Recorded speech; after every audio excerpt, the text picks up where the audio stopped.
I'd like to welcome Alejandro Lopez, who's in South America. You're in Bogota right now? No, sir. I'm in Pereira City, in the middle of the country of Colombia. Ah, Pereira, where we met. Okay, you live there.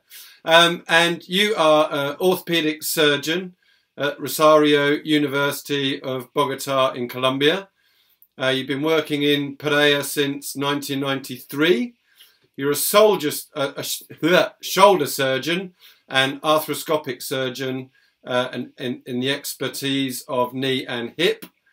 You are formerly the president of the Colombian Society of Shoulder and Elbow, former president of the Colombian Society of Trauma. You've been an AO member since 1993, which is the International Organization for Study and Treatment of Fractures, international member of the Arthroscopy Association of North America, the president of the Colombian Society for Shockwave, and you've been using Shockwave for a number of years now. And we met at the Colombian Society of Shockwave earlier this month, and we had some great talks there. I mean, you and I had some great talks, but there were some fantastic presentations. I was incredibly privileged to have been asked to go over there. And that's where we met, along with more members of the Shockwave family. And it is truly an honour to have met you, and an even bigger honour that you've agreed to come on my little channel here, where we try and educate the world a little bit more on Shockwave. And your expertise is tendinopathies, is that right? Oh, yes. First of all, I would like to say you hello and thank you very much for having me. I'm very happy to see you again after our short meeting. And it was a great honor to have you here too. In Colombia, the shockwave therapies are kind of beginning. We have not too much persons dedicated to this technique, and we are making it grow in our country. So you are part of it, and I'm very glad to be your friend and to be here in your channel. And I hope people will enjoy our conversation. I'm sure they will, Alejandro. And you easily have the coolest name in Shockwave, as far as I'm concerned. My name Paul is so boring compared to Alejandro, so we love that. So my first question then, you have a huge understanding of the treatment of tendinopathy using Shockwave. So tell us a bit about your journey from when you first started using Shockwave, and perhaps how this has changed in your the way in which you treat tendons over the many years you've been working in that sector. I think it's a very pretty question, Paul, because, you know, we come from a scientist's point of view, but surgeons like me are very square mind around surgery. So we are always trying to find a way to make it better from the side of surgery. Shockwaves in my life, in my professional life, change the thinking about, and shockwaves give me a great thing, which is the think of preservation and creation of new tissues about technologies. So surgery is like the last solution, and shockwaves give me the opportunity to treat tendons that had been injured and have a chronic tendinopathies that we used not to treat well or to understand very well. Now with the things of regenerative surgery, which is shockwave therapy, we change the way we are let same or better results, and we have no damage to the patient. So it's a great change in the way to do the things. Yeah, I totally agree. I think that to get orthopedic surgeons such as yourselves to embrace Shockwave, it sometimes bridges the gap between perhaps like myself as a physiotherapist and the orthopedic consultant, orthopedic surgeon, because there is this thing that can be done in the middle ground, which is often very, very successful. And I think you're absolutely right that surgery is becoming less popular with the clients that I see, and they're much, much more interested in a non-surgical approach. So they like it. This, from a science point of view, we really like it, and it's really good that you are using it to this extent. So let's take, for example, well, I don't mind which tendon, but we talk a lot about the Achilles. It's had a lot of science written about it. So let's consider the Achilles. How would you use Shockwave to incorporate this as part of your treatment schedule? Do you have a set protocol for this? Well, Achilles tendon is a tendon very, very injured in our country and in my city, because there is a huge amount of people beginning to do exercise. So our gyms are full of people that are not experts in exercise, and they are beginning. So that's a very nice situation to have a tendinopathy. Achilles tendinopathy is easy to find because it's clinically very, very clear. Always we have a huge amount of inflammation around the tendon, and the pain will shut your way to walk. So it's very, very clinical evident. But I think the most important thing in the treatment is make a very good diagnostic. So I'm always trying to have nice views, nice images of the Achilles tendon when it is very inflamed, very swellness, because sometimes we can have lesions more than 50% of the fibers of the Achilles tendon. And in that situation, is not indicated to do our treatment with the shockwave therapy. So we need to know if the patient is a good candidate. After we found it, which is the tendon with some fibrillation in the images, the wave therapy that I use for several years has been the radial therapy, the low energy shock waves. I used to do three as a basic, 3 sessions. It begins one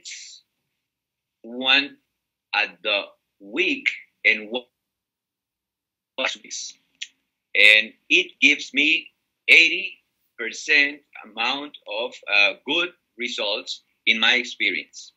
Recently, I have used high energy waves, but I can tell you that my experience for real is more with the low energy waves.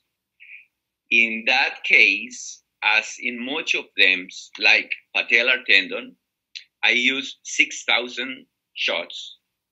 And I'm always using, for those big tendons, the Leal protocol. I don't know if you're familiar, but Leal made a protocol of 6,000 shock waves.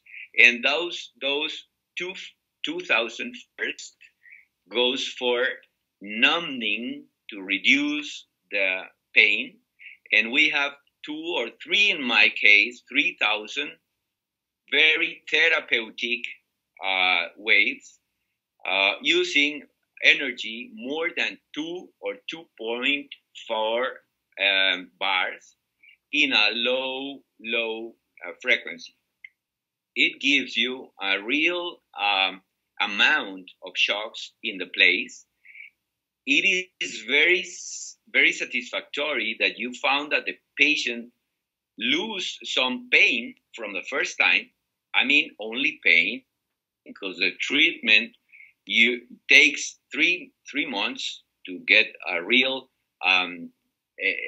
better things for the tissue, but for the first time it begins to reduce pain, and they can walk better, and they can do much better daily life.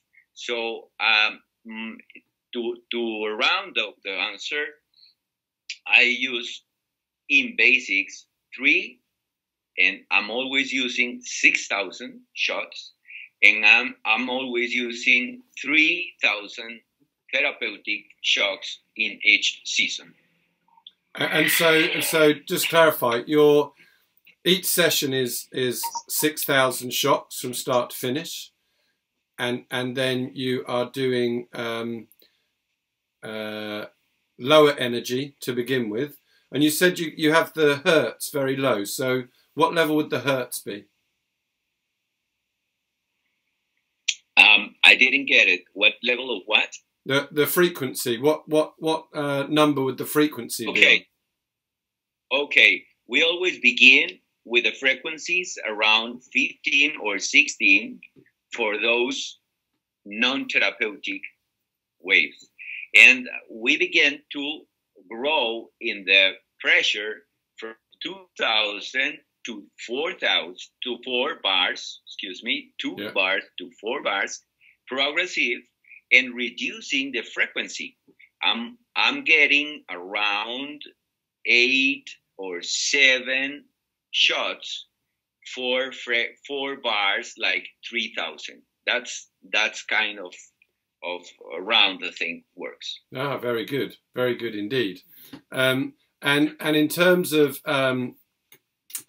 that, because I find it really interesting to talk to people about the different protocols, and that one's really interesting. We've had some discussion around the fact that a lower frequency, you maybe get a little bit extra depth. Obviously, the treatment takes a bit longer to do. So your treatment of 6,000 shocks must be taking, I don't know, 15 minutes or so to do a full session? A little less. I think it's around 10. Right, okay. Times it's around 10, more than 15. Yeah, and it sounds like a nice treatment for the patient to be able to accept. And the other thing that's really interesting is that you are using a lot of radial shockwave, and you've more recently started using focus shockwave, but most of your experience and success actually has been with the radial device. Yeah, that's right. That's nice right. to hear. That's really nice to hear. Yeah. So what areas of future research then would you feel are most needed in relation to the use of shockwave therapy on tendinopathy? Oh, great question. I have been made that question for me the last years, and I think one thing we have to find is the good protocol for each thing.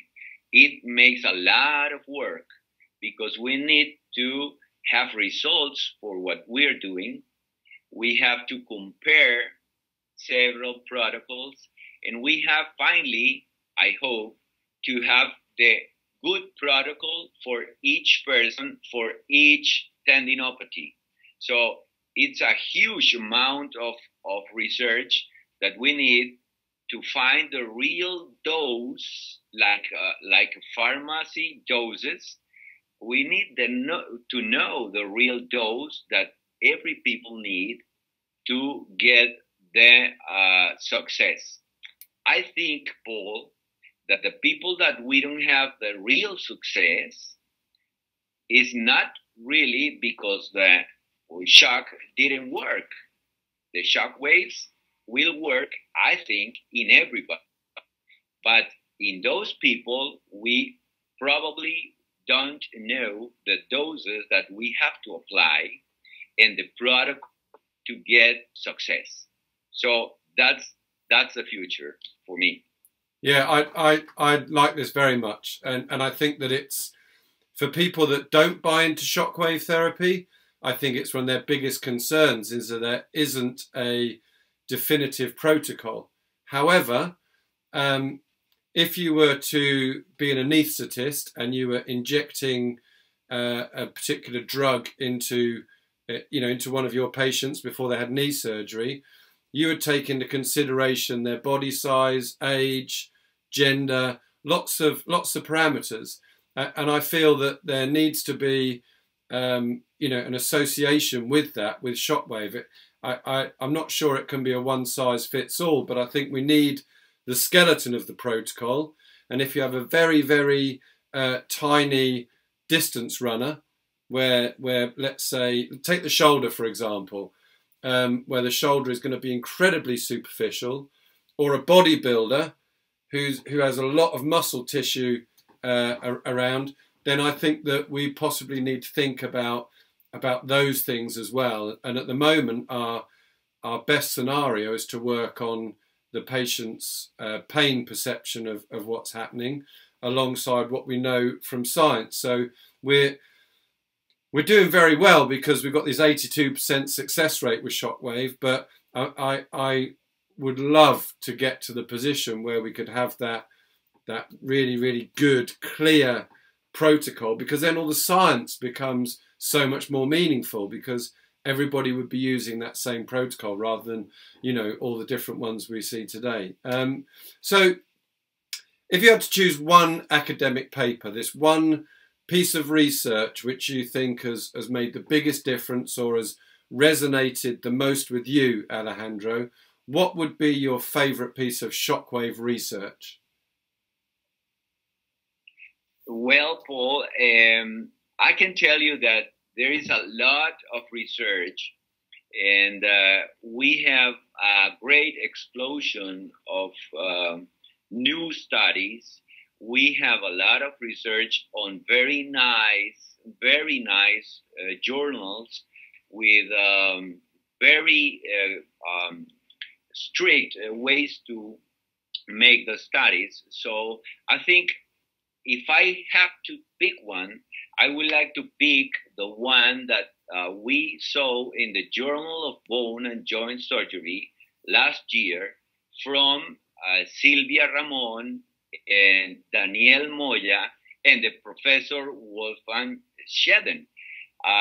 That's why you can tell me. And I can say it's a current concept review that revised the role of extracorporeal shockwave treatment in the musculoskeletal system and disorders. Why is it good for me? Because we need to expand the knowledge about the shockwaves. And this is a very nice resume, very nice extract of what happened in every place of the musculoskeletal system, and it's talking a little bit about every one of the tendinopathies. And at the end of the article, you will find a huge amount of bibliography. So I think it's a good one to begin. I would like to hear the people that see this channel. It's a very nice one to begin to know as a whole thing how it works. That's the one I recommend. Brilliant. And what we'll do is we'll put the link up at the bottom there as part of the edit. That's fantastic. You now have access to focus shockwave as well. So how do you work on a combined approach between the radial shockwave and the focus shockwave? Do you think that makes a difference for you? I think you saw in one of my answers before that that's new for me, because I didn't have a technology of a high energy. But now I think it's great to combine the technologies. little bit about with. But talking about the shock waves, it's very good to begin with the low energy in the treatment of any tendinopathy, which give you some numbness in the skin, which give you some hyper, I think, means blood supply in the zone. And then you can apply the high energy that gives you less pain, more efficacy, more efficient penetration of the wave in the tissue, and gives you a shorter treatment. So it's always making a plus in the treatment. So I prefer to use a combined way. I prefer to begin with the low energy, do the high energy, and maybe to finish with a low energy again. All of this combined with stretching, with physiotherapy, with a lot of local helping things, and always getting away with the anti-inflammatory drugs, with the NSAID drugs, because we need to have a response of the tissue when we apply the technology. Is that okay? Yeah, perfect. Did I get it? Yeah, absolutely okay. Perfect. Just for, because when I'm traveling around the world, in the UK, we talk about radial shockwave and we talk about focus shockwave. When we go around the world, we talk about low energy as radial shockwave and high energy as focus shockwave. And I think you've made that very clear, but just to refine the point for people around the world that might be watching this, that's the case. And I think although it's difficult to map out because one's measured, the focus shockwave is measured in millijoules per square millimeter and radial shockwave is measured in bar pressure. There is this bit of a crossover, and I've heard before now from some of the scientists that I've spoken to that 0.25 millijoules per square millimeter on a focus machine is like the very, very top end of, let's say, 5 bar on a radial machine. Although that comparison is tricky, I think that's roughly where we're at the moment. And of course, the focus shockwave machines go up to 0.55, so it's over doubling that pressure, and so you're really getting into high energies, and that's when you're working on bone and such like, that's obviously very necessary. So I wanted to pick your brains.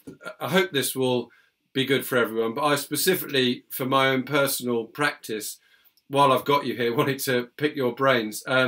So I'm seeing a high number of high hamstring tendinopathies, often just on the one side. I treat a lot of runners, and it seems to me there's an influx when they start running on the track in the sort of early spring. Why do you think that people get a high hamstring tendinopathy? Why do you think maybe I'm seeing increased numbers? And in terms of treating this, would you think radial focused? I find the hamstring tendon is quite deep. It's not like an Achilles or elbow tendons. You've got quite a bit of tissue to go through, particularly in an elite athlete. So have you got an idea on why we might be seeing an increase in this, and what your treatment approach would be for this particular tendon? Oh yeah, I do have my theory for this. I think I feel like you that tendinopathy, the hamstrings tendinopathy, is growing, and I'm not a runner treaters.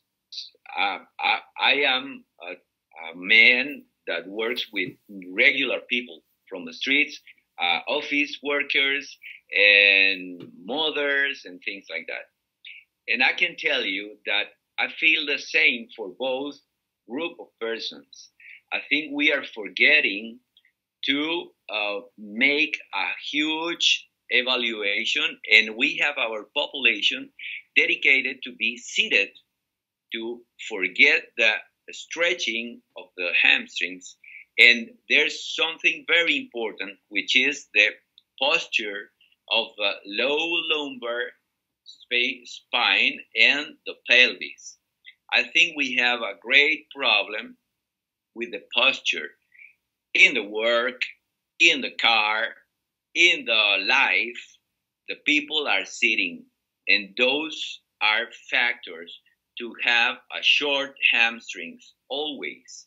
It's easy to find in your street right now the people that are walking outside your door. You can try, and she will have a short hamstrings complex. So we have to educate the people to change the way that they have the position and the posture of the pelvis. You know that we have a very bad position with the new instruments of the life. These ones. Yeah. So it begins from the head like this. It grows to the spine, in the thoracic spine, and it finished in the pelvis. And we have a very, very altered postures in the pelvis. Second thing, I think the ischiotibial, the ischions, the place where we have the insertion of the hamstrings, is very it's very used right now because we have sitting a lot of time. So I have been growing this hamstrings problem. I'm always starting the problem with images, like I said, for the Achilles, because it's very deep and it's very different to know which one or which place on the ischion is the biggest problem. Now, talking about treatment, I think, as I told you, I have some success with radial shock waves. The thing was the position in the treatment, and it's kind of discomfortable to use the position and the shocks, and you have to do a very nice talk with your patient to explain the things that they will feel, because you will feel the shock in the ischion and it will transmit a shock to the spine, to the head. They will feel so uncomfortable, but it's very, very successful. I do have some patients, not runners, but sports people from football, soccer, and our soccer players don't used to have a nice heating and nice stretching before play. They used to have 3 or 4 matches in a week, and if you get them to the examination, they all have a short hamstrings complex. So we need to get there. We need to go to the people that make sports and make those hamstrings larger. We have to promote the stretching of the whole complex, get better the abdominal muscles, get better the muscles around the lumbar spine, and we will get a better results. Yeah, I very much agree. In fact, I did a bit of a discovery with one of our top marathon runners a few years ago, where he kept getting these high hamstring tendinopathies, and we were successfully treating with Shockwave, but then he'd go back running, and after 3 or 4 months, it would come back again. And actually, I got him to do an overhead squat, with the arms we're holding a bar, and he couldn't do it. Couldn't go very low, and I found a lot of dysfunction around the thoracic spine. So we did some mobilization around the thoracic spine, and he was then that was where he was stuck. He was able then to do the overhead squat. It didn't hurt as much, and we spent the next 6 months with some exercises to try and improve the kyphosis in his thoracic spine. And sure enough, he ended up with this disappearance of this high hamstring tendinopathy. So I really loved hearing you talk about the whole chain going up, because it makes complete sense to me. So I'm very happy to hear that. I need to ask you a question, even that I know that you are the man of the questions, but we have to hear you saying something that I love to hear, which is you can use some shock waves to help some muscles to recover the longitude, the elasticity, and it will be a nice thing to do. How do you do that? How do you do the recovery of the elasticity of some muscles, helping the exercises with shock waves? Yeah, so it's a great question, and thank you for it. So we have got some good research around to show that shockwave has a relaxing effect on muscle tension. There's some good research to show that shockwave works very, very nicely on trigger points and myofascial pain syndromes. And so if you think about a myofascial trigger point, it's in effect a shortening of the muscle length in a microscopic way in one part of the muscle fiber. And this contraction of those cells, because you get this horrible energy crisis from, without wanting to really go too technical, but when you have an injury, you get this huge increase in the sarcoplasmic end plate of a great deal more acetylcholine, which then has this depolarizing effect. That is a ricochet through, which releases inflammatory mediators and can cause these knots within the muscle there. And shockwave, from a scientific point of view, has been shown to do a number of things. It relaxes the muscle tissue. It helps physically to break up those cross bridges between the sliding filaments.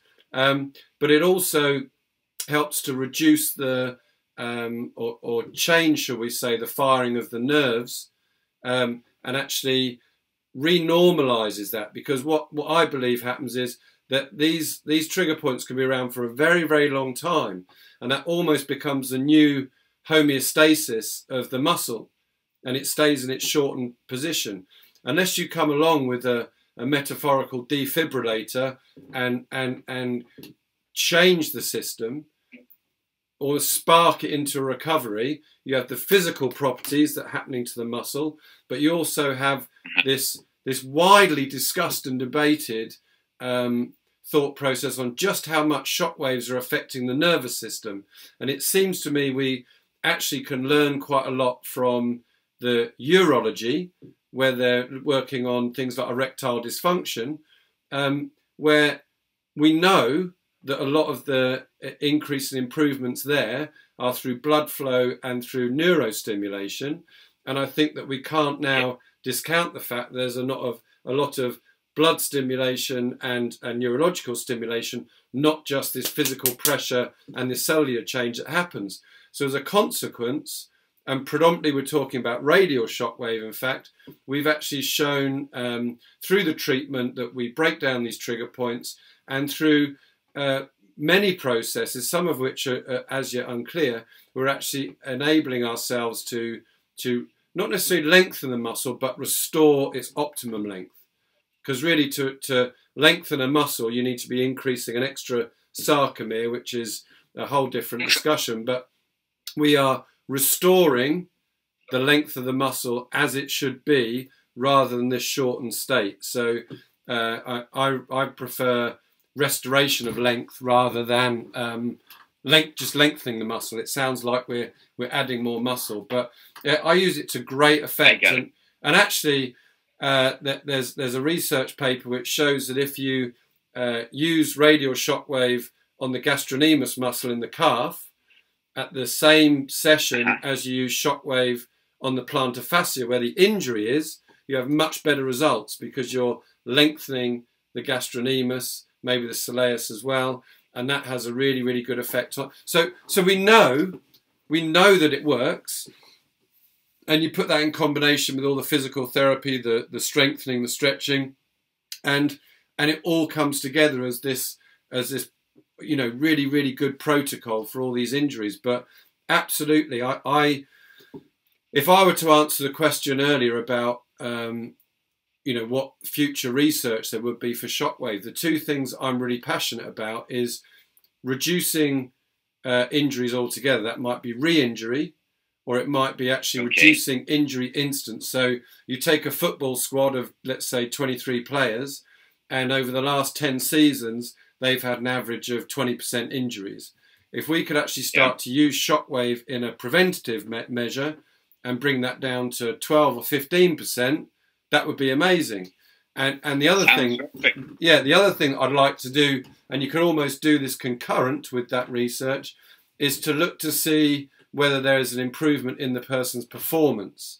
Not just because they have less days out injured, but an actual improvement in their performance in, let's say, the second half. Maybe it's the second 9 of a golf tournament. Maybe it's the second half of football or rugby, or the second half of a swimming race, because you are you're putting some restorative factors into the tissue, which I believe means the breakdown will be slower. And so these are the two things I would, being in sports medicine, it's something I'd really, really like to prove. Amazing. Thank you for that question. Perfect. Okay, so there's a lot of debate here in the UK, and I think around the world, about how many sessions of shockwave. Now, we spoke about protocol around Achilles. The International Society for Medical Shockwave Treatments supports 5 sessions. You were talking about your protocol, the Leal protocol of 3 sessions, but 6,000 shocks, which is almost the same as my protocol of 6 sessions of 2,500 shocks. That's right. I just wonder whether the indications that we use, and this is what you explained about the future research, whether it needs to be patient specific, what you think that we're going to support in the future, and if there's any kind of clear message you can give to the people here in the UK about how they should be structuring the number of shockwave sessions they give to each patient. Okay, I have in my thinking, as we said before, it has to get some personalization of the treatment. Someday we will say Unit 2, Unit 1, Unit 6. By now, we need to establish a basic way of treatment.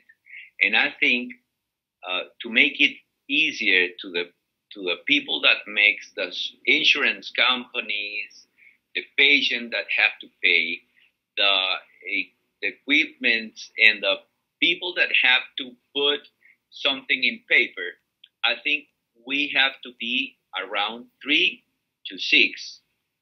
Why is this? Because it depends on the evolution of the development of the illness and how the patient feels. I think the process, the biological process, it's gonna be standard. I think we will find that we are very close to that 3 months are the time of treatment. But how we work on those 3 months is the question. So finally, I think we have to have at least 3, and we can decide to repeat more sessions instead of the patient waiting for his response and trying to find the best way to each one. I think that's a perfect response. Thank you. And so when I've been doing these interviews, I really like to try and get to know, you know, the man behind the brain, the massive brain that you have, Alejandro. And one of the things I've been talking about is that when I go to these conferences, sometimes the greatest learning is when you're at the bar, or you know, when you're walking down a corridor and you just get to have a one-on-one, and that's what really spurred me on to do this channel, because I was getting all these great insights from people like yourself, and I wanted people around the world to have that opportunity, and so this seems like a really nice way. And as orthopedic surgeons and consultants, sometimes to the allied healthcare professional world, like myself, we can feel like there's a barrier between us getting to know you and having these little talks. And I think it's nice to humanize these personalities, if you like. And so tell me, what would be your greatest passion outside of medicine? Well, I think I have an order in my life that can answer that question. I'm a family man. I have 2 kids and a beautiful human being that lives with me 26 years ago. And now I think that I found that that's the core of my life. Second, I am a spiritual man. I would like to think that we are here by a proposal, that we have to try to get a net between all the human beings, that we can be a nice influence to make the people love each other a little bit more. So that's a very emotive thinking for me. I love my work, and I can tell you that my work gives my life a sense. So I'm very happy working. I'm very happy waking in the morning to get to the work. So I think that's very important, to live a nice life. Actually, I'm a very bad golfer, but I love the golf. And I'm trying always, as a hard-headed guy, to get better in my golf. And finally, I think one of the patients that I can tell you is that I love this planet. I think we have to be better species for this planet. So I'm trying to find a lot of amazing things that we have around, that we can hear and see and smell and touch in the nature, that can change your life. Like sometimes that we could share some weeks ago in the top of the mountain that I hope you remember. Yeah, absolutely. The wind, the smell, the sun, the air. I think we have to enjoy this world. And it's not a big thing. It's not a passion to work on. It's behind your head, it's behind your eyes. You have to enjoy your world. That's my passion. I totally agree. And actually, when we were on horseback going up through the mountains of Pereira, up to 2,800 meters, in fact, where the air was a bit thinner, and we saw the wildlife and these incredibly tall palm trees, which are indigenous to your area, it gave me a slightly different sense on my life, a little peaceful calming where I could get a chance to reflect. And you always do that when you travel, don't you? Come back and you think, I'm going to spend less time on my phone and I'm going to spend more time, you know, looking at nature. And I think there's an incredible young Swedish girl in Greta Thunberg at the moment who is doing some incredible things for our planet. And it's horrible that some people are moaning about her and not getting behind her. So, I publicly show my support for her and publicly perhaps condemn the way that President Trump is handling it. But let's not get political. So my last question, and it's one that I ask everybody, and it's along this lines of getting to know you. In the UK, we talk about a bucket list. I don't know if it's the same in South America, but this notion of having a list of things that you really want to achieve in your life. And so what would be right at the top, number one on your bucket list, Alejandro? In my bucket? Yeah. Okay. It's in a line of the last answer. I'm a 56-year-old man. I have lived a nice life, and now I'm trying to put in the first place of my bucket, not to give a lot of importance on the urgent things, but give the more importance of the elementary, of the important things like your family, your faith, your world, and your friends like you, my friend. So that's in my first place of the bucket, and I will keep it there because it's easy to forget that way of thinking. So I'm trying to put that in the first place always. And I think that's a great position. When I teach healthcare professionals, and they start talking about the expense of Shockwave machines and all this sort of stuff, and I say to them, why did you get in to this job in the first place? I mean, you're very intelligent because you've been through a medical degree. If it was just about money, you wouldn't have chosen this way of working. I hope typically all get into healthcare because we want to make a positive difference in other people's lives. You've got the soul of a servant almost. You're trying to make people well again through your knowledge and expertise, which you amass over years and years and years, and lots of cost to yourself. And so if there is a device such as Shockwave, which is going to speed that process up, yes, I believe you have to charge for that. And I think that the appropriate charges in this country are really levelling off. People were charging hundreds and hundreds of pounds initially, and now we've got it down to a normal level, which certainly, 10 people a day come into my clinic and have Shockwave. It's at an affordable level now.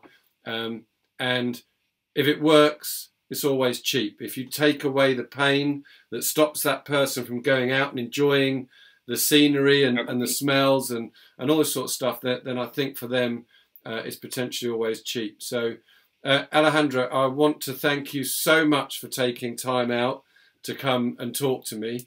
It's been nothing short of inspirational and informative and scientific, and I'm certain it won't be the last time that we talk tendinopathies in this kind of format, and I really, really look forward to the next time that we meet up in person, be it at a congress or otherwise. So same to me, Paul. Thank you very much for having me. It was great to have these minutes, and I can tell everybody that can see us that we always can get better. This man that makes these questions is a great man. So let's do it. Perfect. Alejandro, thank you.